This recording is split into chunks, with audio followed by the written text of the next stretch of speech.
ज़ोम 100 episode 2 की starting में हमें अकीरा टेंडो को दिखाया जाता है जो अपने ऑफिस में काम कर रहा था और उसकी हालत बहुत ही ज़्यादा ख़राब था। ऊपर से उसका सेक्शन हेड उस पर कंटिन्यूसली चिल्ला रहा था। वहाँ वह कहता है क्या फ़र्क पड़ता है अगर तुम्हें 100 डिग्री सेल्सियस का फीवर है, तुम्हें काम करना पड़ेगा, तुम्हें डेडलाइंस को मीट करना पड़ेगा। वह उसी पर बहुत तेज चिल्ला रहा है। अकीरा एकदम से चिल्ला उठता है और फिर उसे महसूस होता है कि वह सपना देख रहा था। उसे तो अब काम पर नहीं जाना क्योंकि शहर में ज़ॉम्बी एपोकलिप्स से चल रहा है। और फिर वह अपनी बालकनी में जाता है और बहुत तेज से चिल्लाता है, गुड मॉर्निंग एवरीवन, मैं इसी वेकेशन का इंतज़ार कर रहा था।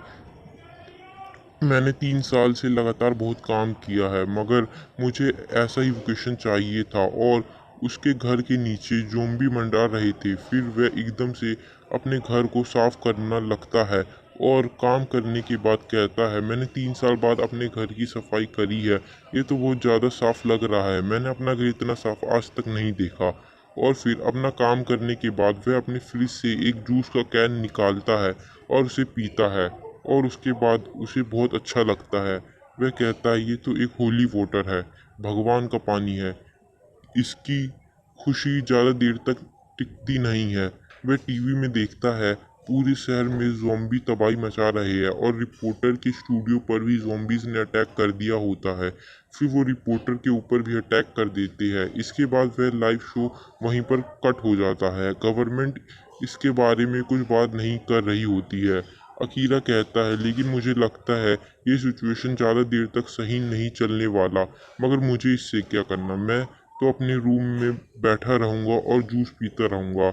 वही जूस का एक और कैन फ्रिज से निकालने जाता है, तभी वहाँ पर फ्रिज में तो और कैन होता ही नहीं है। वह शॉक्ड हो जाता है। अकीरा समझ नहीं रहा था कि वह क्या करे क्योंकि उसका प्लान था कि वह आज पूरे दिन घर में बैठकर सिर्फ जूस पिएगा। वह कहता है लगता है मुझे बाहर जाना ही पड़ेगा। फिर वह अपनी बालकनी से बाहर देखता है, वहाँ बहुत ज़ॉम्बी घूम रहे होते हैं।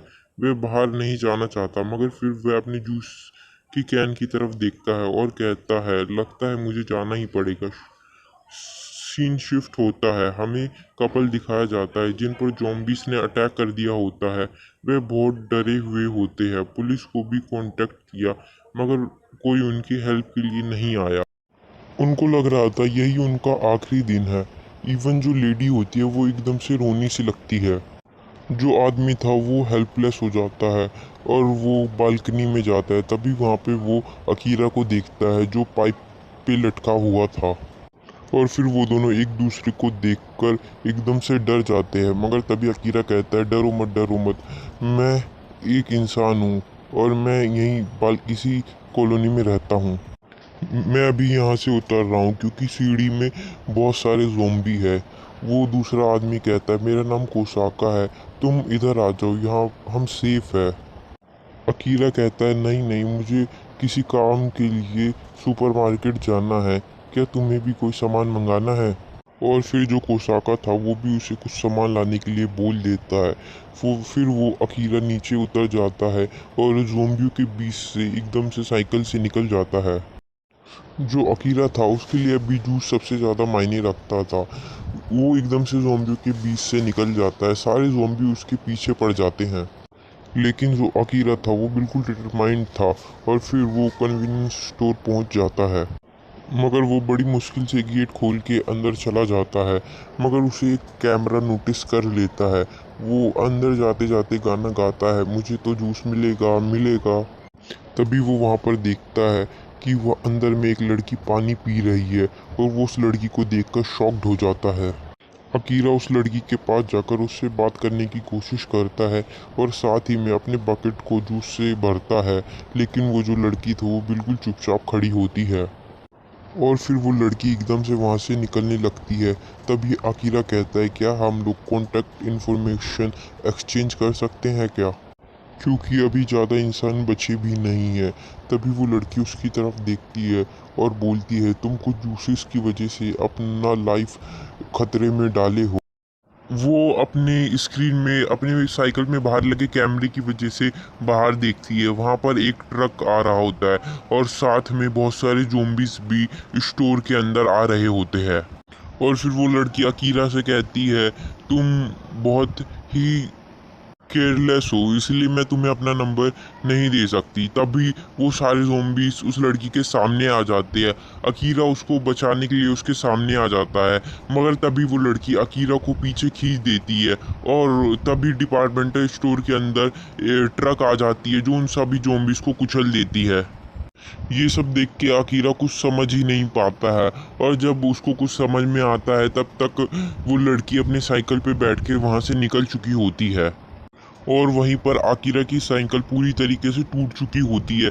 उसे कुछ समझ में नहीं आ रहा होता वो क्या करे, मगर तब भी वो उस लड़की के ख्यालों में डूब चुका होता है। वो सोचता है वो लड़की कितनी प्यारी थी, कितनी लवली और काइंड थी।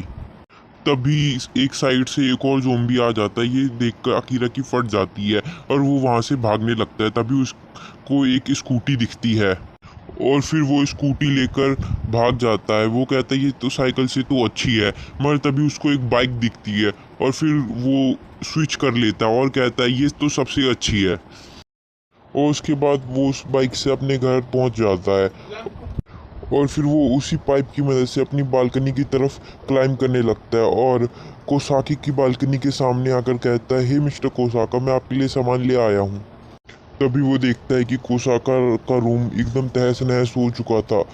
वो समझ चुका था कि उन पर ज़ोंबी ने अटैक कर दिया है और वो अब नहीं बचे हैं। और फिर वो अपने घर में जाकर बहुत सारा जूस पीता है और सोचता है ये लाइफ बहुत अनप्रिडिक्टेबल है। मैं आज भी मर सकता हूँ या मैं 60 साल तक जिंदा रह सकता हूँ, लेकिन फिर भी मेरे पास इतना इनफ टाइम नहीं होगा कि मैं अपने सारे सपनों को सच कर पाऊँ। और फिर वो वही नोटबुक लेता है। हाँ, वो वही नोटबुक जिसमें वो लिखने वाला है ऐसी 100 चीज़ें जो वो ज़ॉम्बी बनने से पहले करना चाहता है। और फिर वो उसमें पॉइंट्स नोट डाउन करना चालू कर देता है। वो सोचता है बचपन में उसे बहुत कुछ करना था। वो 1 2 3 चीज़ें लिखता है और फिर उन्हें काट देता है। वो सोचता है ये चीज़ें अभी इतनी ज़रूरी नहीं है, और फिर वो दूसरी चीज़ें लिखना स्टार्ट कर देता है। 1 2 3 ऐसे करके वो 30 चीज़ें ऐसे लिख देता है। लेकिन उसके बाद उसे कुछ और चीज़ें याद नहीं आती जो उसे करनी है। उसका दिमाग रुक जाता है, वो सोचने लगता है। तभी उसको अपने फादर की याद आती है और फिर वो लिखना फिर से स्टार्ट करता है। वो लिखता है उसे अपने विलेज जाना है, उसे अपने पेरेंट्स के साथ मिलना है, उनके साथ टाइम स्पेंड करना है और अपनी ड्रीम गर्ल्स के साथ भी टाइम स्पेंड करना है। और फिर वो 33 थिंग्स लिख देता है जो उसे ज़ॉम्बी बनने से पहले करनी है। और उसके बाद सीन अगले दिन सुबह पर शिफ्ट होती है। हमें उसी लड़की को दिखाया जाता है जो हमें पिछले दिन दिखाई गई थी। वो उठती है और एकदम से वर्कआउट करना चालू कर देती है और साथ ही साथ में वो न्यूज़ भी चला देती है। और एक्सरसाइज पूरी करने के बाद वो अपने लिए ज़रूरी मिनरल्स भी खा लेती है। और उसके बाद वो किसी के साथ फ़ोन पे बात करने लगती है। वो कहती है यूए का ऑफिस भी रिस्पॉन्ड नहीं कर रहा है, लगता है जो सिचुएशन है वो काफ़ी ज़्यादा क्रिटिकल है। और फिर हमें दिखाया जाता है वो भी एक लिस्ट मेंटेन करती है ऐसी चीज़ें जिससे वो ज़ोंबी ना बने और उसकी हेल्थ के लिए जो अच्छा हो, जैसे वर्कआउट करना, मिनरल्स लेना, शुगर इंटेक कम करना और ऐसी ही चीज़ें। और फिर हमें दिखाया जाता है वो मूवी देखकर zombies के बारे में डेटा कलेक्ट करती है। वो कैलकुलेट करती है कि ज़ोंबी 2 तरीके के हो सकते हैं, पहले जो धीरे धीरे चलते हैं और दूसरे जो तेज दौड़ते हैं। और फिर वो बाहर देखती है रियल लाइफ में भी कुछ ज़ोंबी चल रहे होते हैं और कुछ बहुत तेज भाग रहे होते हैं। और फिर वो इन सब डेटा को नोट कर लेती है और उसके बाद वो अपनी साइकिल को निकालती है क्योंकि उसे सामान लेने के लिए कन्वीनियंस स्टोर जाना है। और फिर वो एक ऐसा एरिया ढूंढती है जहाँ पे ज़ोंबी कम है और वो वहाँ पर अपनी साइकिल को खड़ी कर देती है और कन्वीनियंस स्टोर के अंदर चली जाती है। और फिर हमें वही सीन दिखाया जाता है जो कुछ देर पहले हुआ था।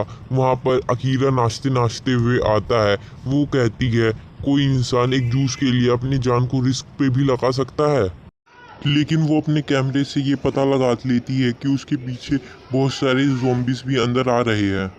फिर उसको वही ट्रक दिखता है, वो देखती है कि उस ट्रक का ड्राइवर भी ज़ॉम्बी बन चुका है और वो इधर ही आ रहा होता है। और इसी वजह से जैसे ही ट्रक अंदर आया वो अकीरा को बचा पाई थी। और फिर इसके बाद वो अपने साइकिल लेकर अपने अपार्टमेंट वापस चली जाती है और अपने घर में बैठकर वो उन सभी फुटेजेस को चेक करती है। और फिर उसका फुटेज जैसे ही अकीरा की तरफ आता है वो कहता है ये लड़का कितना अजीब था। फिर वो सोचती है मुझे एक पेस्ट्री ले लेनी चाहिए थी, मगर फिर उसे अपनी प्रायोरिटी लिस्ट याद आती है जिसमें लिखा था कि शुगर अवॉइड करना है। ये उसकी वो प्रायोरिटी लिस्ट थी जि, जिसका नाम था 100 things to do to avoid become a zombie. और फिर ये एपिसोड यहीं पर ख़त्म हो जाता है। तो फिर आज के लिए पीस आउट।